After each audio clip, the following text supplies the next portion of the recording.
Good evening to you. Good evening, Miss Keisha Hayle. Yes, it is. It is our pleasure having you. Of course, my co-host is on the other line. Good evening to you, Miss Hayle. Welcome. Yes, thanks for having me. Thank you for joining us. Ladies and gentlemen, welcome to the segment Perspective with Keisha Hayle. We'll be discussing the Jamaican education system, and I would also like you to say hello, Miss Hayle, before we get into the conversation. Okay, hello to your listeners. I'm joining from Jamaica. I am the principal of Padmore Primary. I don't know if you introduced me yet. Not yet, so I'm about to do all of that. So you just say a quick hello. All of that. So I just say hello to the listener and thanks for joining us. Yes, absolutely. All right, ladies and gentlemen, let me introduce you formally to Keisha Hayle. She has over 20 years in the teaching profession and is presently Jamaica's top awarded educator. She's a graduate of Meadowbrook High School, the University of the West Indies, and the Mico University College. She has been credited with 2 undergraduate degrees, a bachelor's in political science and a bachelor's in psychology.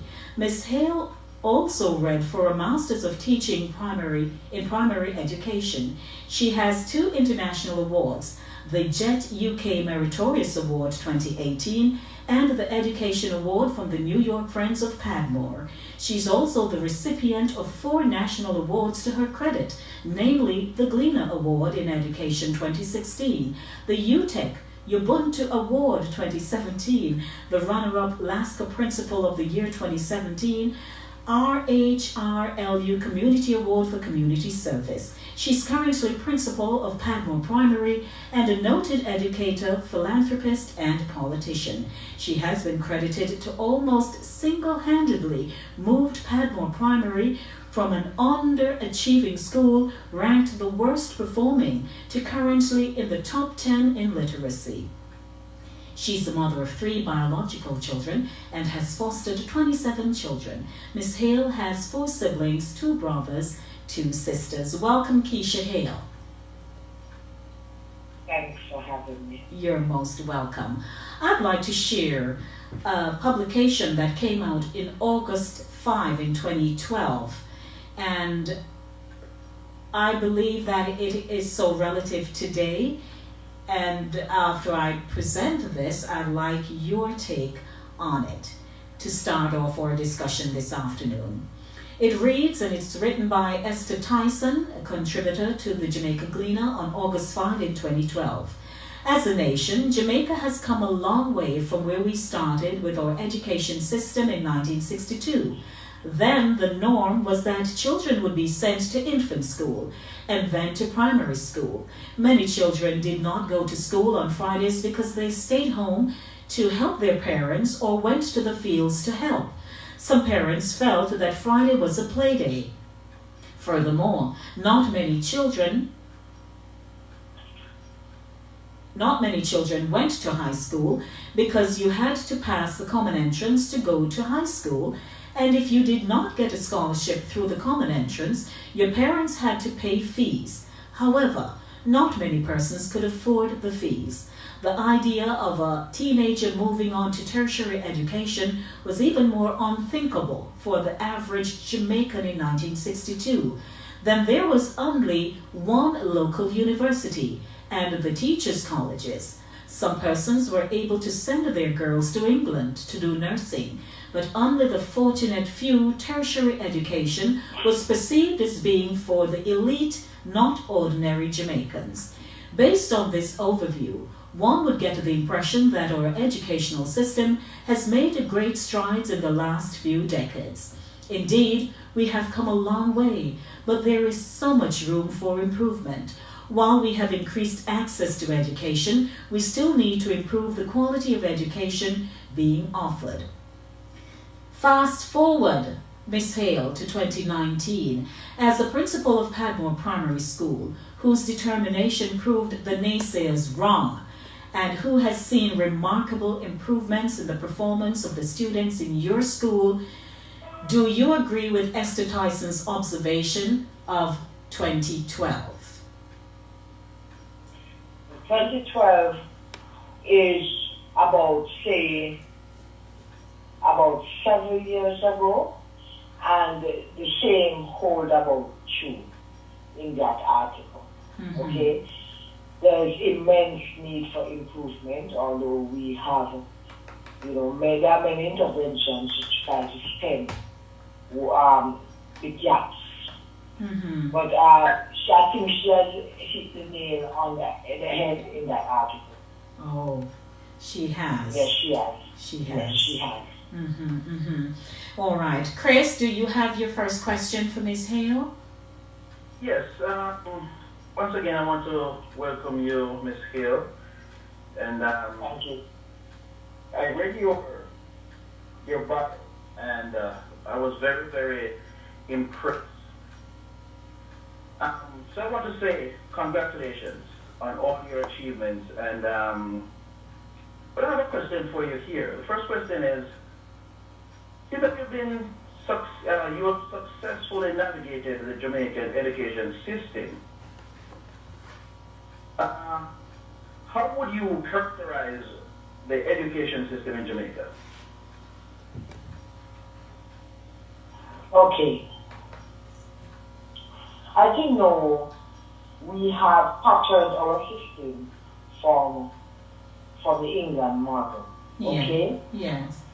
That is a given.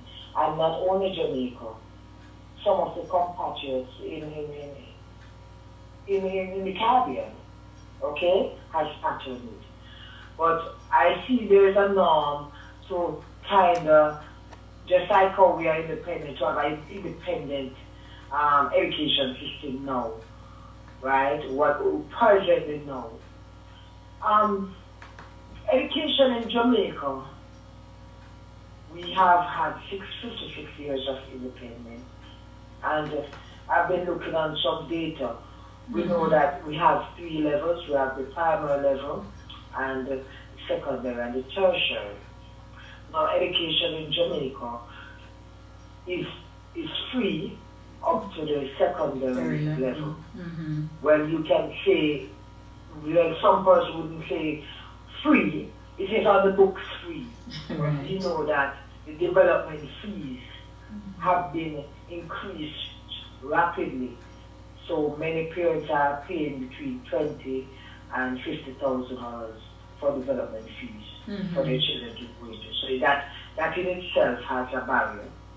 Okay? And at the tertiary level, it is not free. Okay?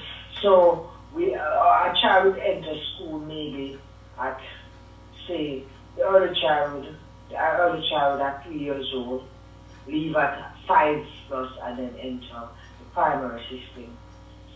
Okay? And I like to compare Jamaica with other Caribbean countries because guess what? This is the way how we find out what we need to do to improve the system. We could talk all day about like financing, the brain drain that is affecting education, infrastructure, access to education, and so forth.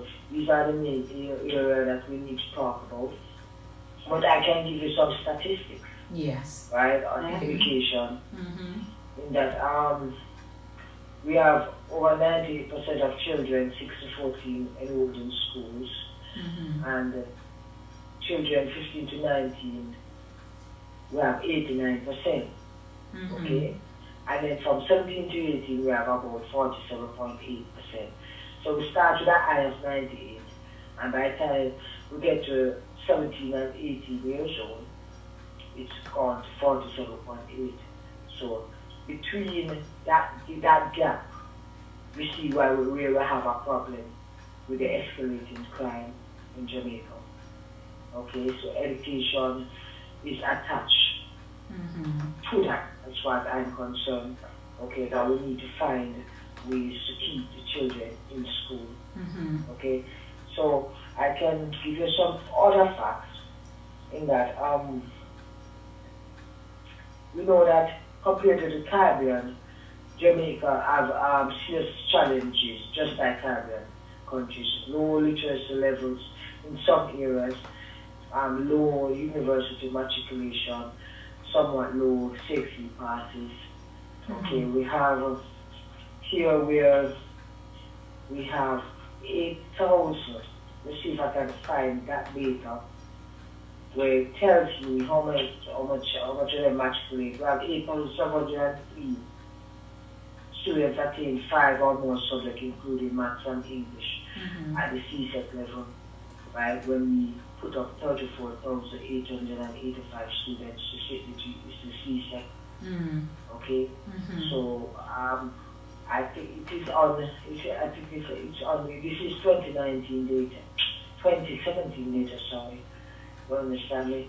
But I have been comparing Jamaica to, like, say, Barbados and Trinidad, where Barbados is still using the common entrance, Right. and Barbados has 98% literacy, compared to Trinidad also. And why I use Trinidad and Barbados is because something in my mind say, okay, then we have a similarity in that we are the 3 islands with the university campus. Yes. So let me use them, okay? So compare, they have 98% literacy. We are not near there. And I could talk all evening about something like this. We have tried to now change our perspective on how we educate our children. And as you know that GSAT is now changed to PEP. Okay, and the minister is now focusing on the first 1,000 days of children's life. You know, but all these new regulations and rules, it's not that it may not bear some fruits, but if the baskets were to be filled of fruit, or we just have some fruit at the bottom. Right. Now, now, may I just, yes, now, ladies and gentlemen, if you're just joining us via 104.5, 101.7, 88.9, 97.7. You're also tuned into our Linkage Radio stream on YouTube. We want to welcome you, and those of you who are joining me on my Facebook page this afternoon. Good afternoon. My guest alongside me this afternoon and Chris Wilby is Keisha Hayle, and Keisha is a phenomenal success of a principal in Jamaica, in Padmore.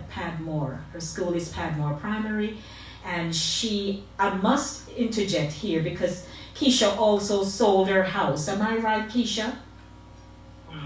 You had sold your house. Yes, just to get her school up and running, and now she is having the greatest time with her students and her faculty. So we just want to acknowledge all the efforts that you have put in. I would just like to ask you something. We have had common entrance, we have had GSAT, we have had CAPE, and now we are having PEP. We have a common entrance, GSAT, no PEP. No PEP. That's at the primary level. Secondary. CAPE is secondary. Okay. Now I want to find out.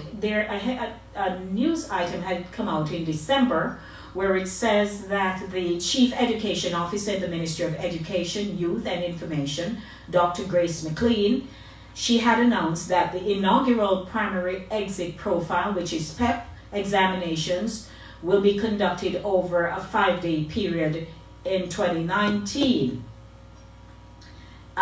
Do you know about that and how you can explain that for us? Yes, definitely. GSAT is off the path now in Jamaica. They have changed it to a new exam for the primary exit profile. GSAT was 2 days of exam, and the primary exit profile will be 5 days of exam. Mm-hmm. Now, the primary exit profile, whether we have in 3 strands, there's an ability test that has nothing to do with the curriculum. Right. So this ability test is going to test how smart the child is, Mm-hmm. you know, cognitive skills and all of that. And you have the curriculum-based test that will have short answers and so forth on the grade 6 curriculum. Mm-hmm. And then you will have a performance test. And the performance test is going to be like a real life situation, real life situation where you would have like they give you scenarios and ask you to calculate, you know, so you know it's going to take a lot of analyzing, tables, critiquing, you know, higher order thinking level. Right. Okay. So the PEP in itself for me as an educator over 20 years, it is not, I would not say it's a bad exam. Mm-hmm. I'm saying that I can appreciate it because of some of the tenets that will let the children think deeper. Right. But when I look at the landscape and the timeline for the PEP is my problem because, as you know, in the mock exams that they featured in June of last year, what happened is that 95% of the kids did not Didn't mind. do well, yes. So we have a lot of, the system is now really, it is not really stable, the system, education system now when it comes to PEP because we have 37,000 children and, you know, some of them really fearing examinations now because, you know, they did not make it to the mock exam. But I can say that the ministry has, you know, in the last couple of months given us curriculum and they have given us some resources to help with the PEP. But what I'm saying is that I think the curriculum, the National Standards curriculum where the PEP is based off, could have run at least 3 years in Jamaica before we change the exam because look at a place like Barbados. We have changed from the common entrance from 1999. Okay, they are still doing common entrance. And I'm doing very they well are at still it. teaching us at literacy. You understand, Michelle? The rush to change this exam when the climate is not ready and the stakeholders are not ready for it. I wonder why. The exam. Repeat that, please, Chris. Why do you believe that there was a rush to change the exam before things were properly put in place? Why do I believe there's a rush? There was a rush, yes, to change it. Why do I believe there was a rush? That's what you're asking me? Yeah, I'm asking you, why do you believe that the government, do you have any idea why they decide to change it in such a rush? Well, there are a lot of things floating around to say why. I don't definitively know the answer why. I don't know if it's because they, you know, before the mock exam they decide this year is the last year. They have already decided that this is the last year. So the results of the mock was not good. I guess they had things in process already to change it. So I guess they had to go along with it. But I don't, that is just my guess. Right. Yes. Chris, I'll allow you to pose a question. Just give me one moment as a follow-up to what Keisha just said, because in one of my questions here for you, Keisha, I was wondering if the ministry seemed to be implementing their initiatives on a back-to-back kind of method, and so it doesn't allow the teachers, the parents, the students sufficient time to adjust when they implement these kinds of programs and so on. So if it's not working and they simply move on to the next one, there is no trial time, extended trial time given to see, well, it really isn't going to work. Mm-hmm. That's exactly what I was thinking, Lady D. Well, Lady D,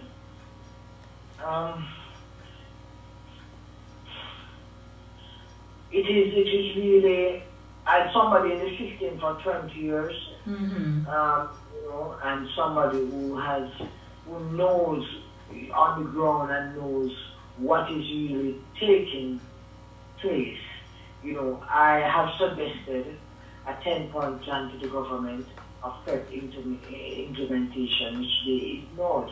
Okay. And I was thinking of, to roll it into the teachers' colleges and the national standards curriculum, so the teachers will start to understand the PEP from there and could do a paper and so forth to get, that when they get the job, they will already have we call it a jump start, already to the game, But I don't know if it's what it is. So, my problem, I had a meeting with the Minister Reid about 2 months, yet, about 6 weeks ago. And I was giving him some of my personal recommendations. Yes. And saying to him that what we need to do, we need to either extend the school year, and let kids can get into high school by they are 14, 13 plus 14, or we take them from 5 for Barbados and Trinidad. The children start school at 5 years old, so they have 7 years in the system. Right. So I think that is one of the key reasons why they are beating us at interest. We need to look at what others do and implement such. Okay? We need to take the kids from 5 years old, or we extend the school year. So when I look at the mock test, the only child that can pass a mock test like that, you have to be reading at the grade level. You have to be understanding. You have to can critique, analyze, and synthesize, and do all of that. So once you are not reading at the grade 6 level, you cannot, it is impossible to pass the paper exam. So what you find out is that the children who are underperforming, you find out that it is attached mostly. It's not that some of them have a learning disability, but most of them are from dysfunctional homes. Okay. So this is an thing that we need to deal with when it comes to the home situation in Jamaica. Because the dysfunctional home now is what is caused. Now, for example, when we enroll at grade 1, it's like you can unpick the ones and say, that child is going to do well and that child. And you try with everybody, But you have some children who they just have a jump start. They can read well. Some of them come in reading already. You understand me? So you find out that these parents are parents who maybe are educating themselves, so they ensure that their children have the necessary stuff that they need for school, and they ensure that they spend time with them. But we have a problem in Jamaica where I think education is not taken very serious by the majority of people, and we have the majority of our population. We have not very much majority, but I'm saying that 500,000 people live below the poverty line. Live on less than 100 a day.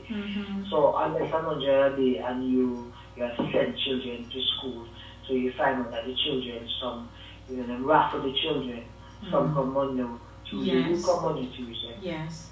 You come Wednesday, Thursday, nobody come on Friday. That's what that's what our school we are faced with. So I'm saying that since there's a spiral effect around education, we need to fix the homes. You have to fix the homes, or if we try to fix the home and it's not working, we have some homes where we have to take the children. Because sometimes I see children, right now I have a little boy. I can tell you a prime example. He came to my school trip at grade 3, he couldn't read. But he was my son's friend.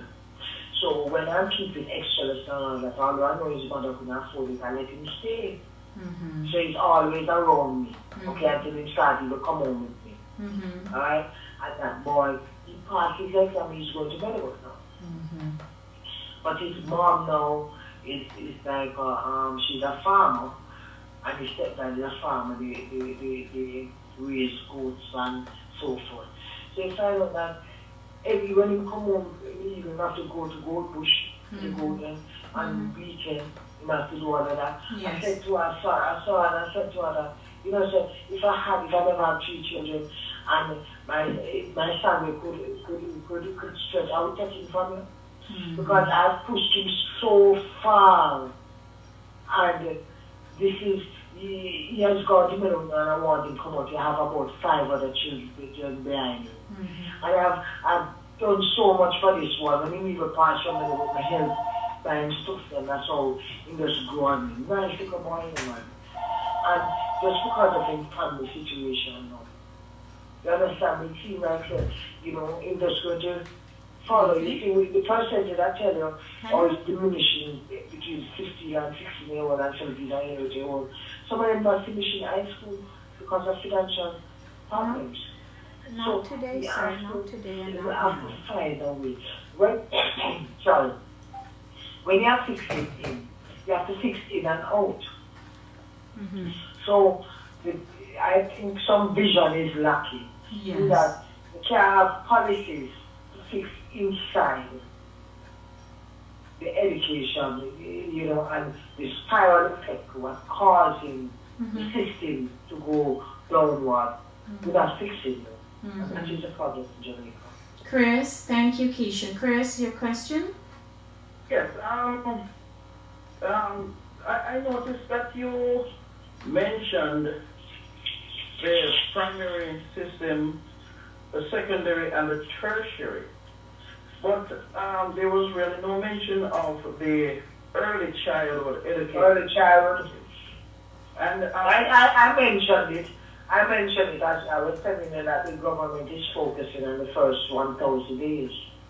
And 1,000 days includes early childhood. The question I have to ask here is, do you believe that there is enough emphasis being placed in the early childhood system, and are we really preparing the children to move out of the early childhood system into the primary system? Are they being adequately prepared, do you think? No, I don't believe it's adequate. I believe that the government is trying something new to try to make it better. But the problem we are having is that we are leaving out one of our key stakeholders, which are the teachers. Okay, we're not addressing their problems. In the early child sector, the government only pay one teacher. Okay? So for the school now to get the other teachers, what most of them do, they use teachers what don't even have diplomas or degrees. Okay? So you find that some of the kids, most of the kids who you have some basic schools that, you know, that are noted to send out good students. And some of these top tier primary schools seek them out, is like them seek them out from early. You understand? And you have some basic schools those, and you have where you have some kids who the parenting is one of the main things. Because a parent takes education serious from the early childhood, from the child starts to talk, they would, you know, buy these books and sit down with them. Most of the parents now, they're trying to make that because that they don't find the time to really sit with their children. And at the basic school level, what they find out is that the children don't go to school very often. You know, they say it's still my baby, so, you know, they're not going for the 5 days, most of them. So we have a compounded problem at the early childhood, and I think if we can get the early childhood. If we can zero in there, most of our problems will be fixed because we know that we have kids with learning disability. We find it from early and cater to it. Okay? Exactly. You want to come there, okay. So we know we have children with that, right? But the children who don't have a learning disability, what we have is the parents are neglect their education. And sometimes they neglect it, and it's just about making the needs. Making the parents don't have it. You understand me? So it's not that they don't want to do it. Some of them, and so you find out that because some of our parents are having so many children. Yes. It is one of the problems also in Jamaica. Right? So what I am saying is that we need to totally take early childhood over. Right? I know education is very expensive job. All what we can do is that we keep these parenting seminars that go out in the community. Because how I achieve at Padmore is because I'm a real social worker. I did psychology, I know social work. So what I do is that I know where every one of my children live. And if they don't come to school for 2 days, and I call them on the phone and I get in the place, I find them the home. Right. So you have a vested interest. Yes. You have, but you know something.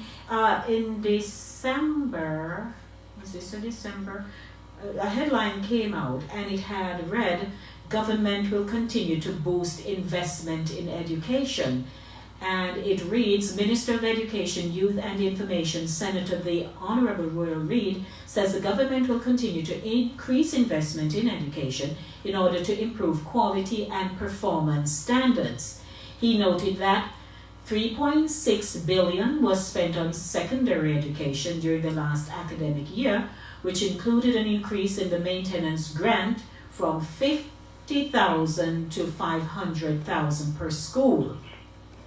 How is that allocation going now, Keisha?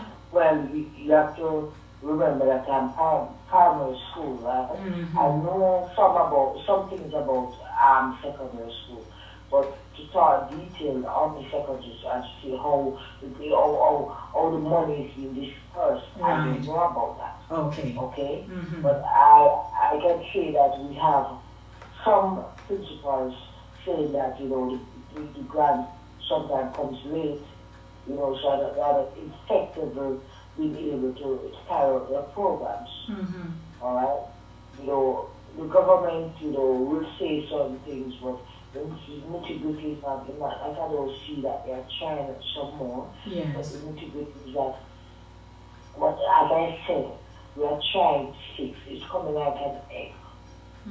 We're trying to fix the yolk, and the shell is breaking away. So the yolk going to leak out, and the argument, right? So what I'm saying is that is education in Jamaica. We must fix the social ills. The social ills is what going to get us where we want. You understand? And it's that every school have a social worker. I have a principal who huggle like a chicken over eggs. Yes. You understand? Some of these parents themselves need nurturing, they need added support, they need these kind of talks to show them how they are to grow them children, how they must zero in their education and abilities. You understand? The early childhood sector, where some of them are starting when kids is 4, sometimes they go to school at 5-year-old. You understand me? We start them on Monday and they start at 3-year-old or 2+. Okay, I was going to school from I was 2+. Leave schools at 5. My daughter came at Padmore from she was 4 years old. She's in grade 6 now.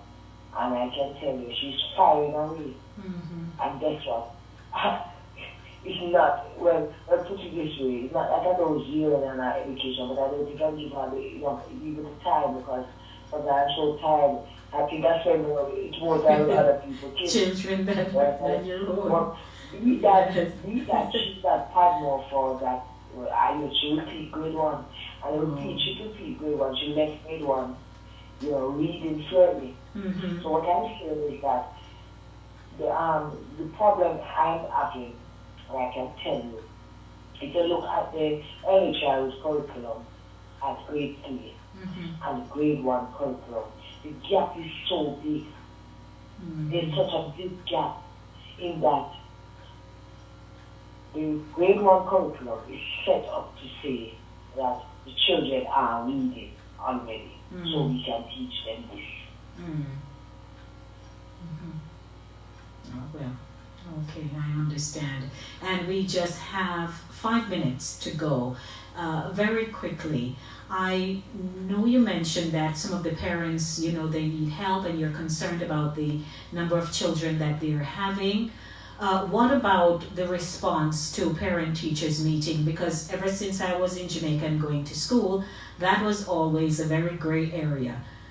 Parents just didn't think it was either important or they didn't make the time. So they don't know how their children are doing, nor are the parents able to have a one-on-one conversation with them. Well, some of them, you're right when they say that something is not important, some don't make the time.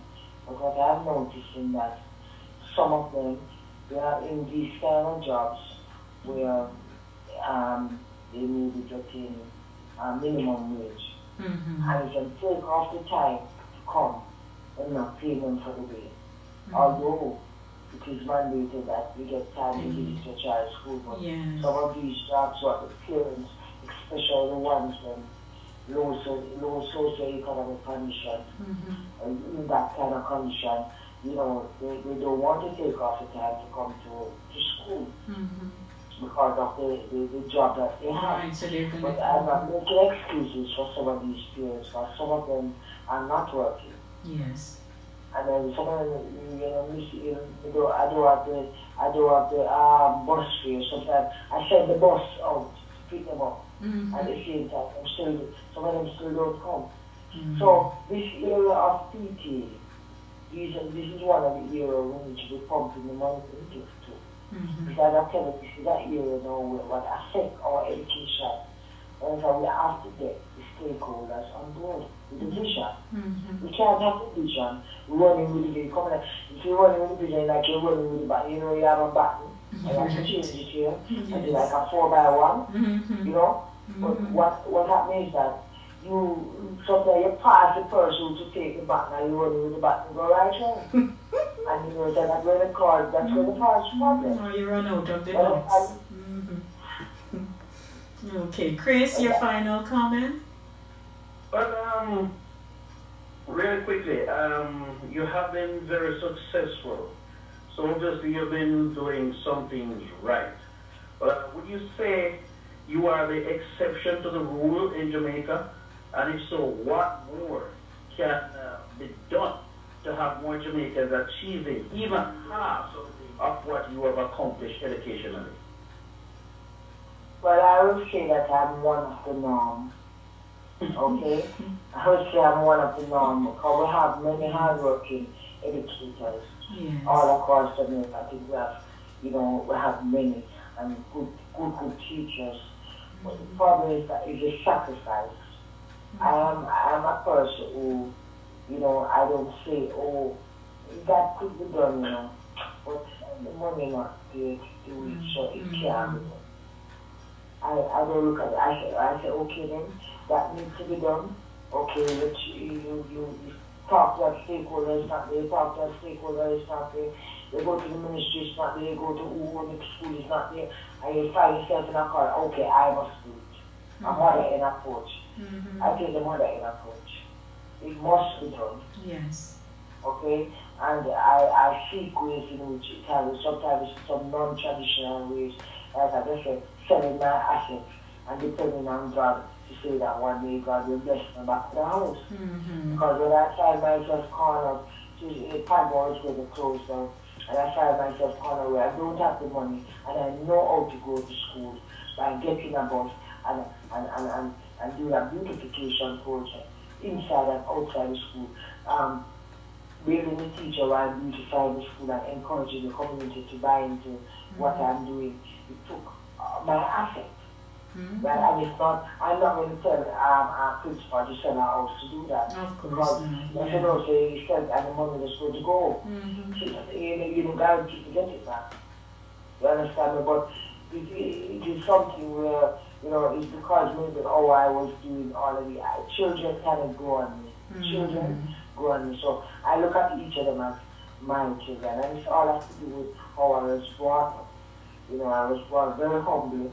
And I was one of the poorest going to school, you know, and all of that. And sometimes I wish somebody would have helped me, and you know that I don't. But I don't know that God was preparing me for something like this. Okay, so that is the essence of it. You know. It's how you morally, how your headspace is. I would ask a principal to do what I do. So when the minister asked me to write my program that they can replicate it.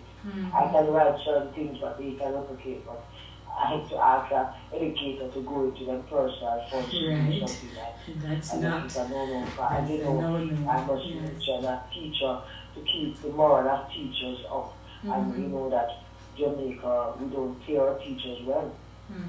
You understand? So it takes a sacrifice for a teacher to really do anything to really help financially with the system when they are giving so much already.